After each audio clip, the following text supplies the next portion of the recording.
This is Bluebook Digital SAT 7 Math Module 2. The bar graph summarizes the charge in kilowatt hours a battery received each day for 15 days. For how many of these 15 days did the battery receive a charge of 0 kilowatt hours?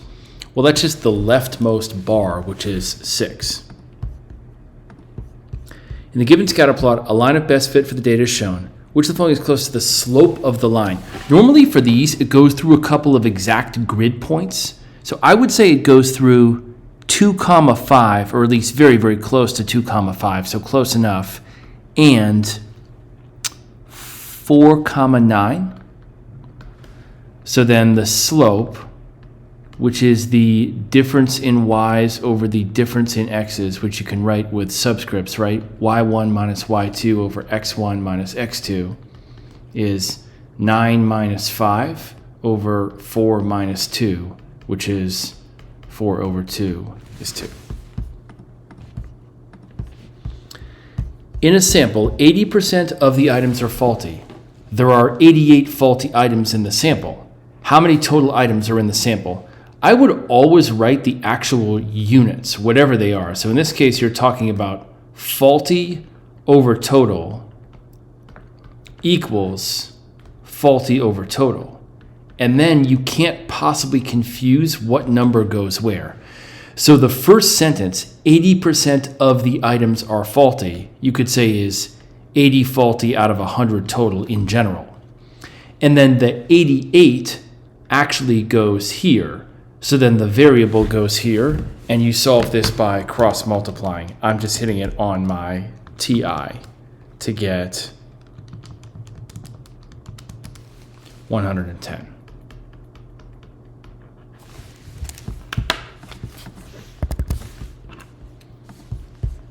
Here's a table for the exponential function g. The table shows 4 values of x and their corresponding values of g of x. Which equation defines g? You're probably better off picking a row and checking the answer choices one at a time for which thing makes it true. Now, I'm just guessing that if you pick the first row, it'll be ambiguous. More than one of them will work. So for example, in answer choice A, if you just pick the first row, is it true that you get 25 when you do negative 25 to the negative first power? Well, no. So it's not that. So let's continue using the first row and see which answer choice makes a true statement. So negative 25 to the negative first power is 1 over negative 25, which is not 25. So it's not that one. And then for B as in boy, is it true that you get 25 when you do the opposite of 1/25 to the negative 1? So that'd be 25 is, now there are implicit parentheses here, so I'm going to draw this bracket. Anything to the negative 1 is simply the inverse, so that becomes the opposite of 25. So no. Okay? Do you get, for C as in cat, do you get 25 when you do 25 to the negative first? Well, of course not, because that's 1/25. So I'm hoping it's D as in dog here. Do you get 25 when you do 1/25 to the negative 1? Yes, of course, because anything to the negative 1 is the inverse. So it's this.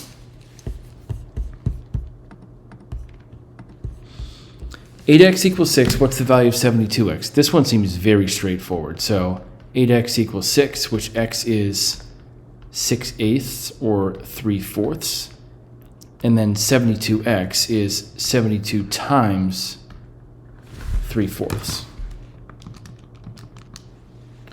And I always resist the urge to try to do things in my head. Well, I shouldn't say always, but I advise people to not try to do it in their head. Given that you have a calculator, just hit it carefully and take your time.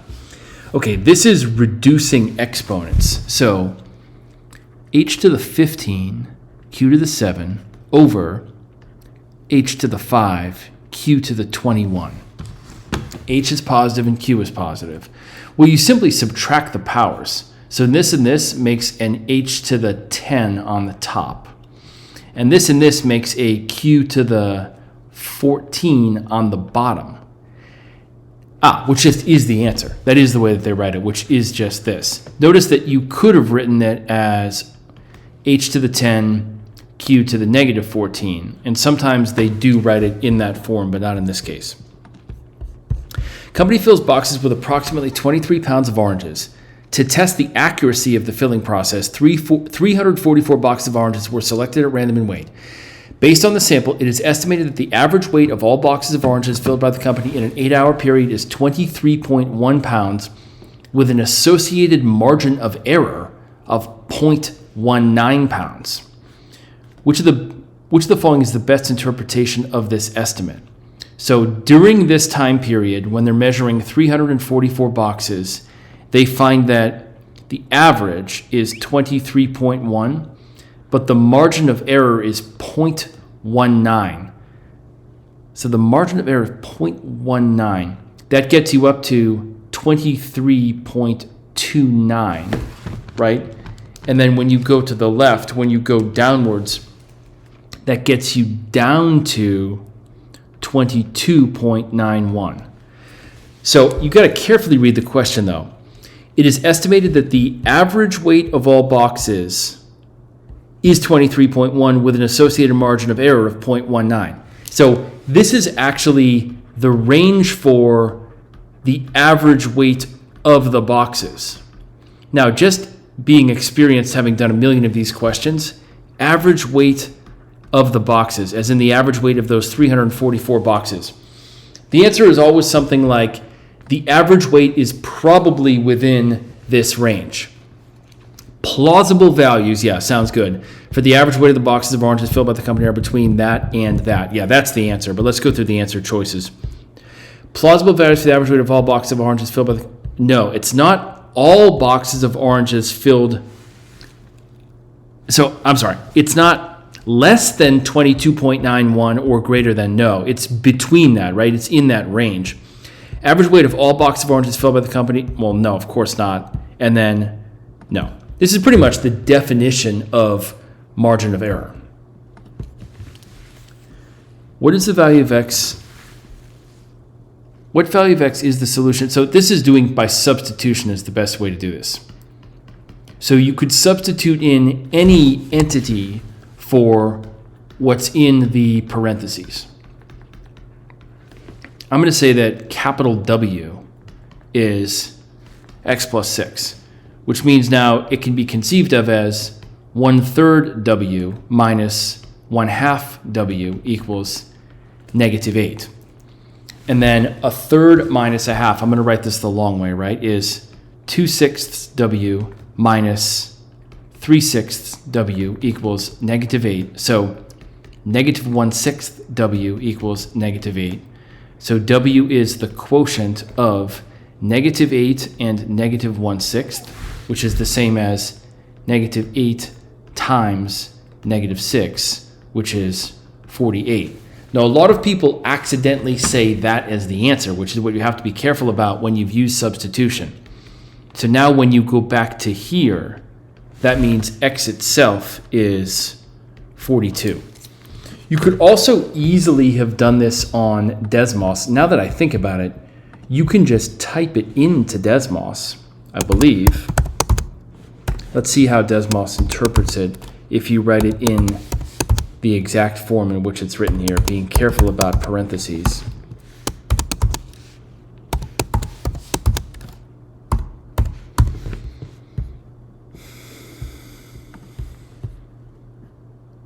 Yeah, and it just shows you that the answer just is 42. Sure.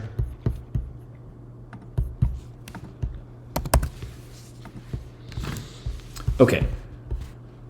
Functions f and g are given, and in function f, b is a constant. If f of x times g of x is that, what is the value of b?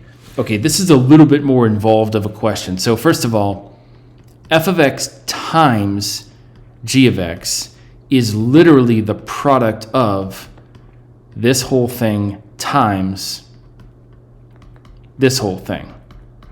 And I would recommend just writing this out. So this is effectively foiling. So this is now 9x to the 4th plus 9bx cubed minus 27x cubed minus 27bx squared.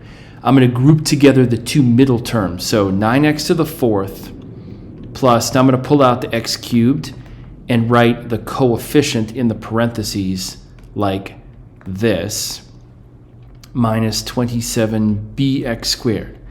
Now they're saying that this is literally the same as what it says it is. So that's the same as 9x to the fourth minus 26x cubed minus 3x squared. So in any situation where someone tells you that this entity is the same as this entity in all cases, that means that the corresponding powers have to be the same. So the thing that's to the fourth on one side has to be equal to the thing that's to the fourth on the other side. So of course, this is just this, and those disappear. But now, let me color code. This as a unit has to be equal to this as a unit. So if you drop the x cubes, you're looking at simply 9b minus 27 is negative 26, as in 9b is 1, so b is 1/9, which is the answer. Notice also that it will work for the other term. So the thing that's squared on one side has to be, oh, did I forget to copy? Sorry, I forgot to copy the squared right here. This is still right here. The thing that's squared on one side is equal to the thing that's squared on the other side. So if you drop the x squareds, you're looking at negative 27b equals negative 3, which again gives you that b is 1/9. In the xy plane, line S passes through the origin and is parallel to the line represented by the equation y equals 18x plus 2. If line S also passes through the point 4, D, what is the value of D? This is just coordinate geometry and equations of lines, of course. So parallel lines have the same slope. So line S, you know it has this. You know it has slope 18, and it goes through two given points, the origin and 4, D. So the slope calculation for M is normally used for slope, which is difference in y over difference in x, is 18, and that is 0 minus d over 0 minus 4. And then if you cross multiply this, you're looking at negative d equals 18 times negative 4, which is negative 72. D is 72.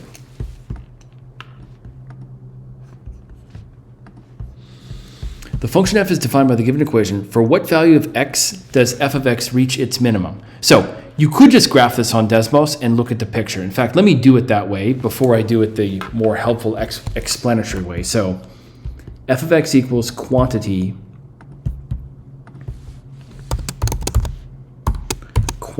x minus 44 times quantity x minus 46.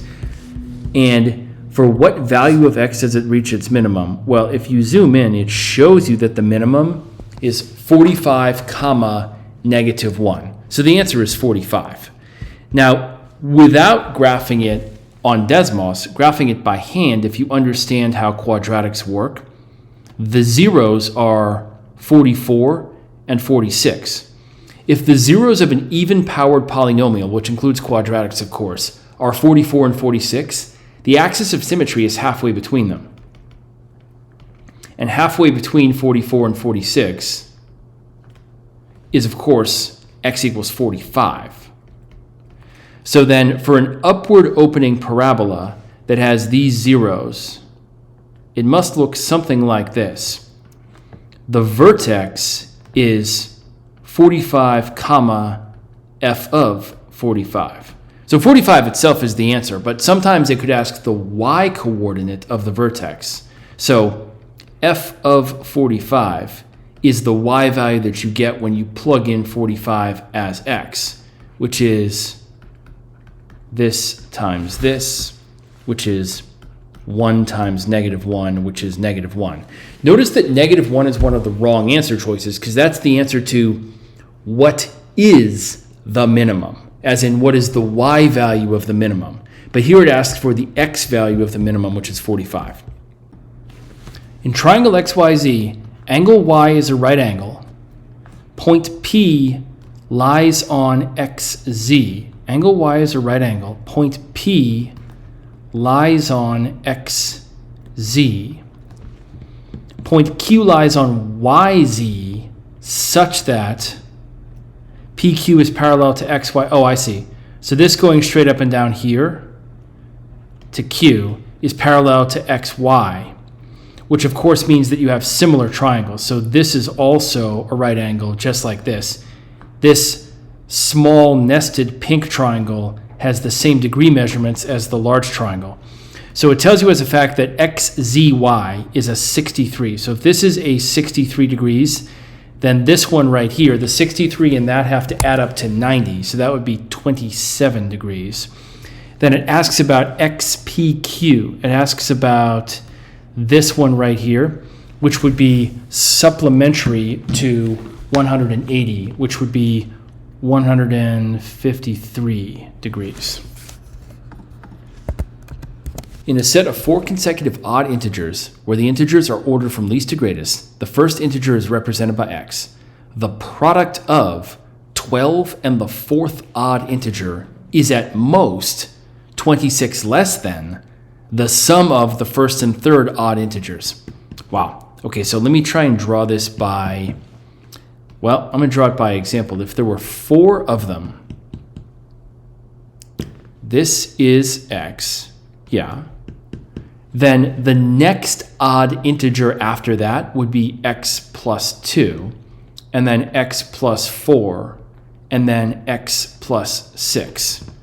Now, looking at this sentence, the product of 12 and the fourth odd integer, so that's 12 times x plus 6, is at most, as in is less than or equal to, 26 less than, so something minus 26, 26 less than the sum of the first and third, which I'm going to put in a bracket for clarity's sake, the sum of the first and third. Now, do they write it like this? Let's see. I'm seeing, oh, yeah, that's just A, right? 12 times that quantity is less than or equal to, yeah.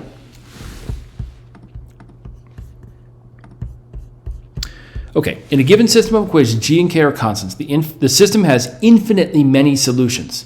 For 2 lines to have infinitely many solutions, they have to be the same line, right? They have to be lines that are on top of each other. That's how the system has infinitely many solutions.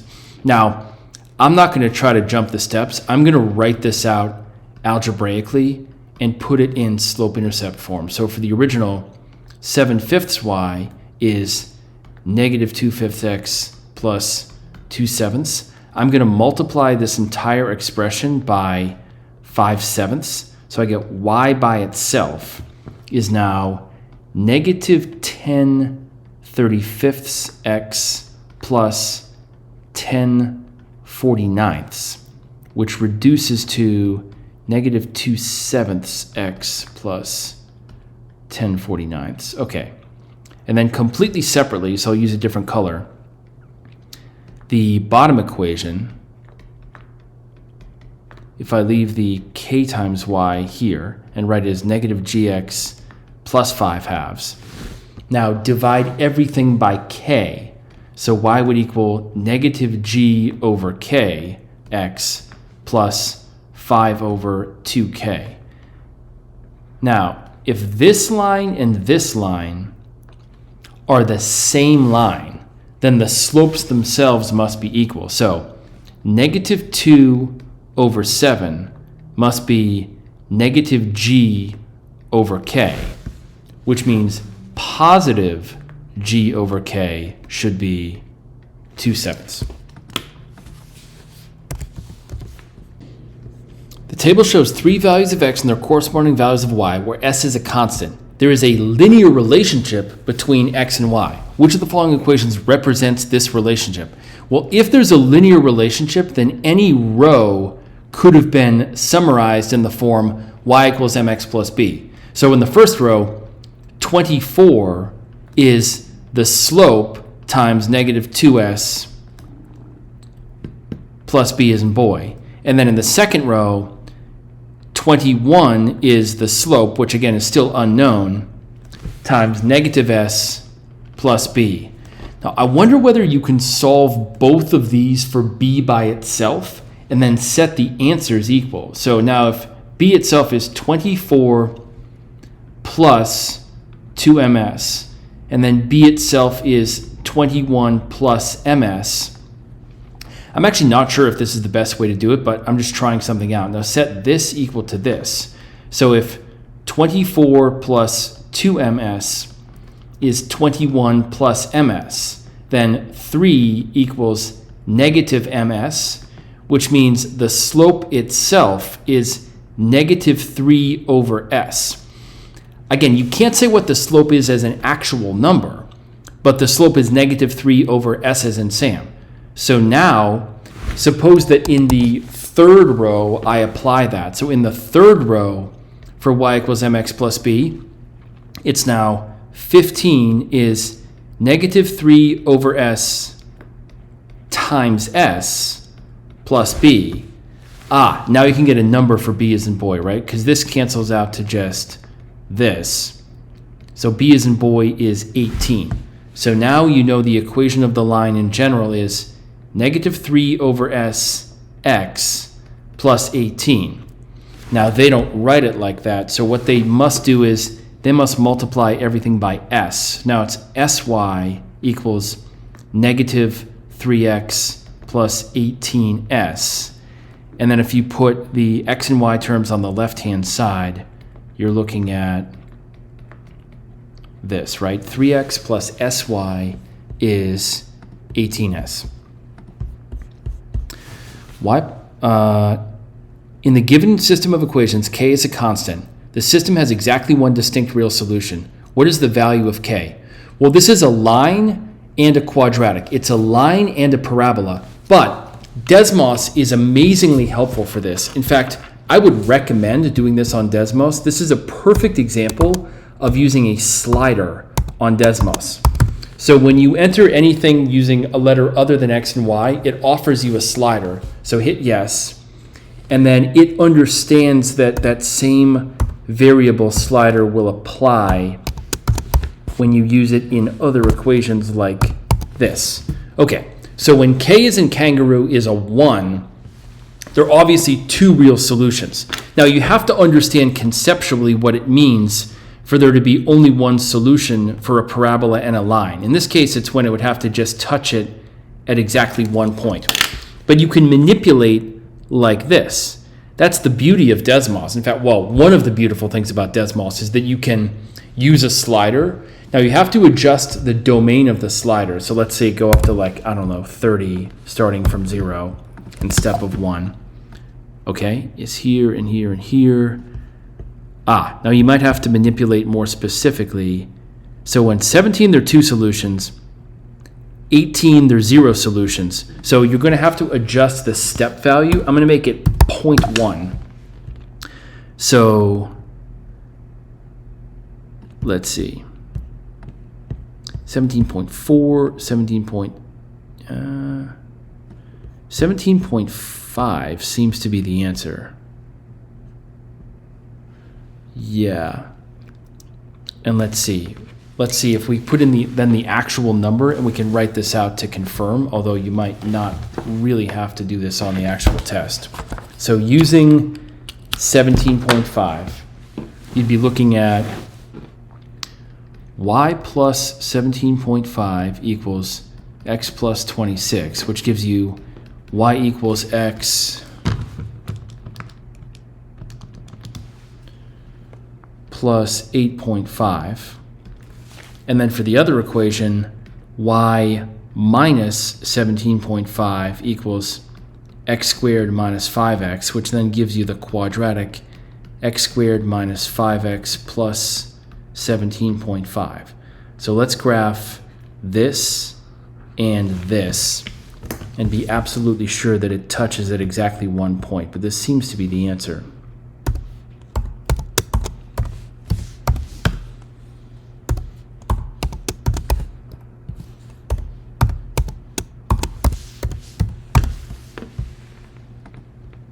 Yeah, they touch at the point.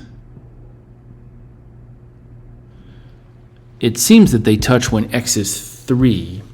So that would give you that it's 11.5. So plugging in 3 here would be 11.5. And then plugging in 3 to the bottom, right, would be 9 minus 15 plus 17.5. Yeah, so -6 plus 17.5 is 11.5. Yeah, you can confirm that they give you the same value. The answer is 17.5.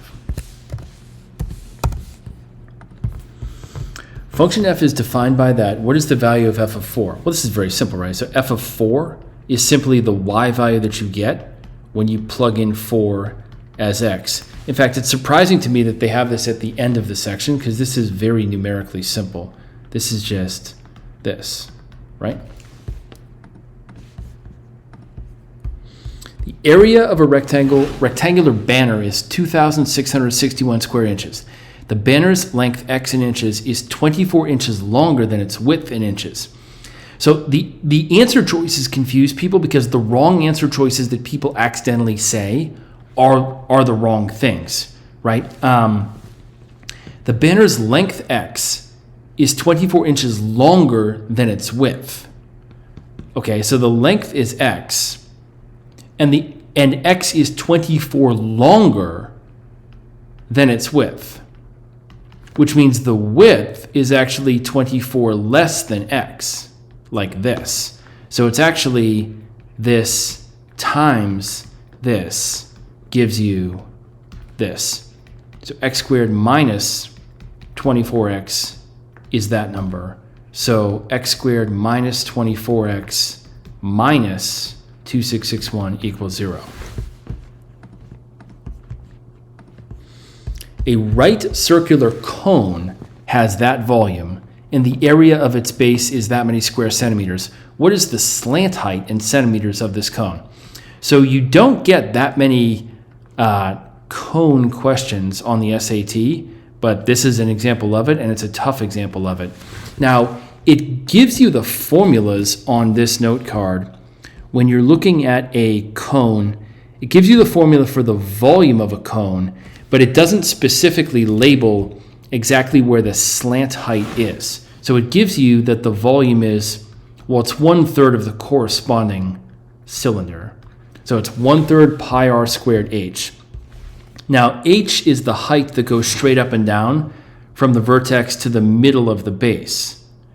So, not a perfect picture, I know, but if these connect here. This is h, but the slant height is actually this thing right here. So now let's run it with the numbers that are given here. Has a volume of, and the area of the base is 5929 pi. So just the base, just the circle is pi r squared equals 5,929 pi. So r itself is the root of 5,929, which is 77. So this is a 77, and this is a right angle. Now you can use the volume formula. So now 71,148 pi is 1/3 pi times 77 squared times h. 77 squared divided by 3. Let's see. Well, I'm going to write this the really, really long way. I'm going to simply triple both sides. 71,148 213,444 equals 5929h. H itself comes out to be 36. Now, you could still get this wrong, because notice that 36 and 77 are both answer choices, but that's not what they're asking about. So now the height is 36. Now in this blue triangle, whose legs consist of the height and the radius, they're asking about the hypotenuse, which is the slant height. I'm going to call the slant height C. For Pythagorean, it's actually 36 squared plus 77 squared equals c squared.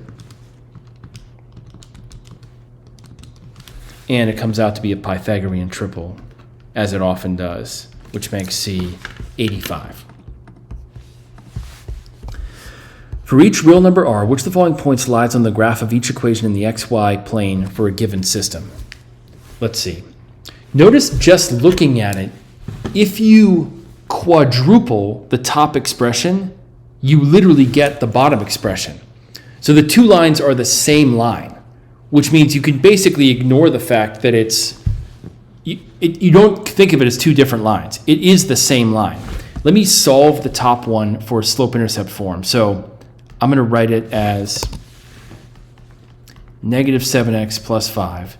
So y itself is negative 7/6 x plus 5/6. So for any input value, if you put in r as x, then you would have r comma. So if r is x, then the y value that you get would be negative 7/6 r plus 5/6. Now, do they have one that's that simple?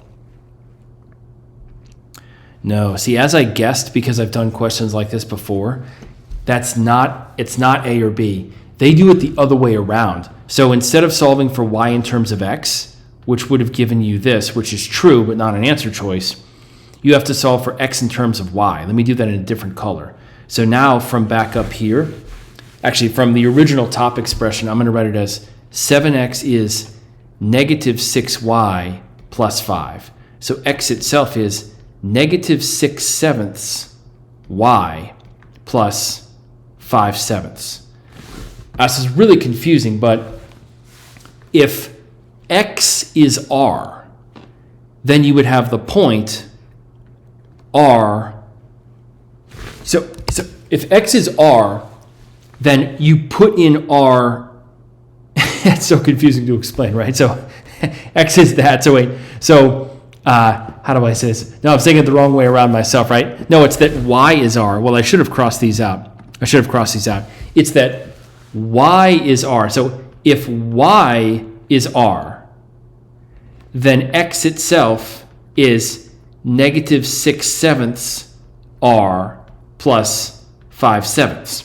So you'd have the coordinate pair negative 6/7 r plus 5/7, comma r. I'm hoping that's the answer. Yeah, it's a really tricky question.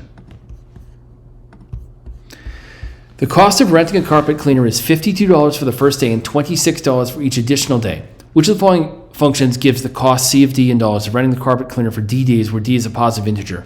Well, the wrong answer that people say is B as in boy, right? They're like, oh, it's $26 per day plus 52. But no, because it's actually, if you think about it by example, right? Let's do it by example. Suppose that it's 7 days, right? D equals 7 days. So you'd actually have to pay $52 for the first day, of course, plus $26 for each additional day, which would be this. It's 52 plus 26 times 6. So in general, it's 52 plus 26 times D minus 1. So it's 52 plus 26D minus 26, which is 26D plus 26. Speed of a vehicle is increasing at a rate of 7.3 meters per second squared. What is this rate in miles per minute squared, rounded to the nearest tenth? 7.3 meters per second per second. 7.3 meters per second squared. Now you want to convert this to miles per minute squared. This is really tricky. To get to miles per minute, I'm going to do the skeleton style where you manipulate going across. So meters to miles, so that would be 1 mile is to 1,609 meters. Now I've got to get to minutes, which would be 60 second is to 1 minute. But the thing that's really, really tricky here is you're actually having to cancel this twice. So you'd have to go, and this is a mistake everybody makes, right? You'd have to do this again. You'd effectively have to go like this and this. And let me write the units now. So now it would be 7.3. I'm going to do the numbers first and then the units next to it. 60, 60. So now it's meters times miles times seconds times seconds. And then it's 1609 times 1 times 1. But then the units on the bottom are seconds times seconds times meters times minutes times minutes.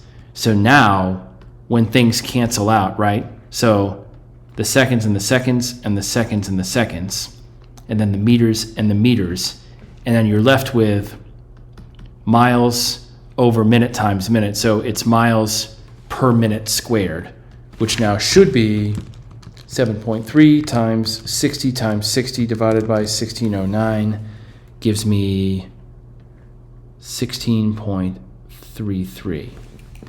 That's miles per minute squared.